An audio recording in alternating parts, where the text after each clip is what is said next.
food insecurity, homelessness, stealing public Wi-Fi, and more in this episode of Simulating 2024, where I practice life after YouTube.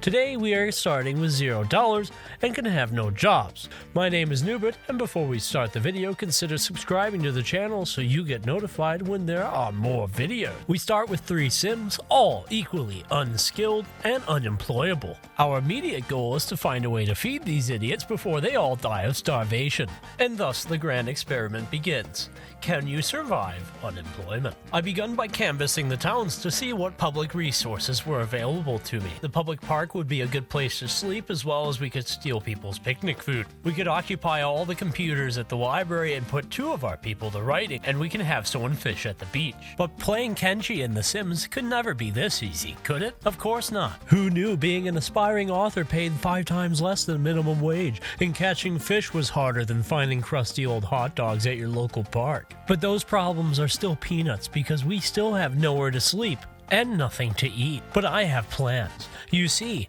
after loads of hard work, we've saved up $55, and I plan to go to our store, buy a bunch of vegetables, and plant them in the yard. With the seeds sown and our bellies full of tomatoes, it was time to get back to work grinding out our books. After earning some more money, it was time to find a way to clean our stinky boys.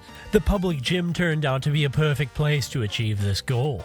After that, we raided someone's picnic table and passed out on the local park benches. But we mustn't forget there's work to do. Those books won't write themselves.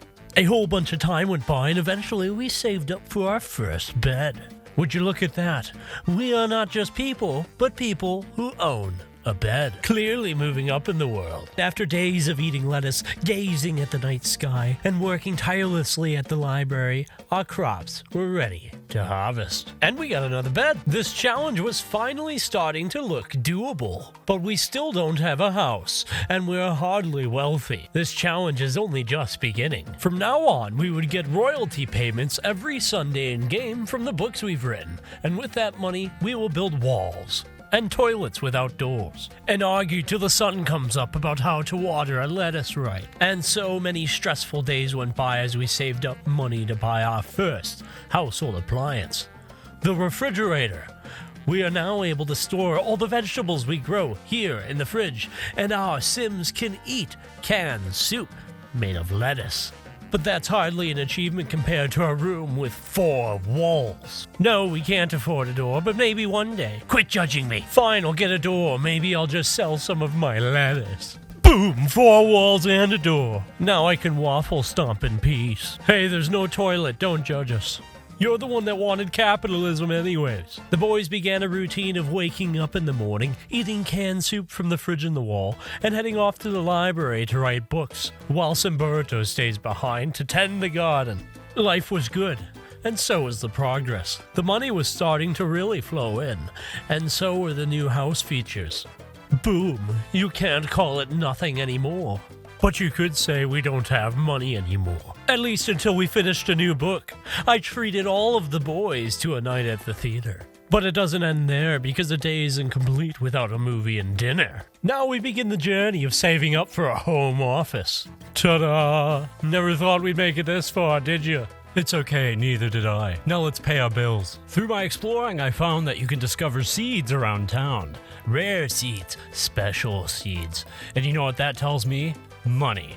Money that can be grown. Money that we should grow. So we're going to collect a bunch of seeds and see what we grow. But not just that, because you see, we're going from rags to riches, and if we want to be rich, we need to make a lot of money.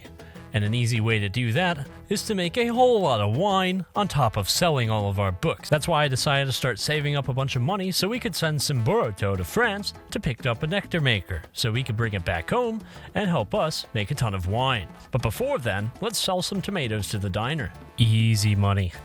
I learned that we can send our guys to City Hall to mark themselves as self-employed, and we can kind of track their progress and keep track of who's doing the best. I have a feeling that Simberto is going to make the most money here. Oh yeah. Yeah, that's a lot of money. All right, we have enough to send him off to France, so how about you all stay busy and this guy here is going on a trip.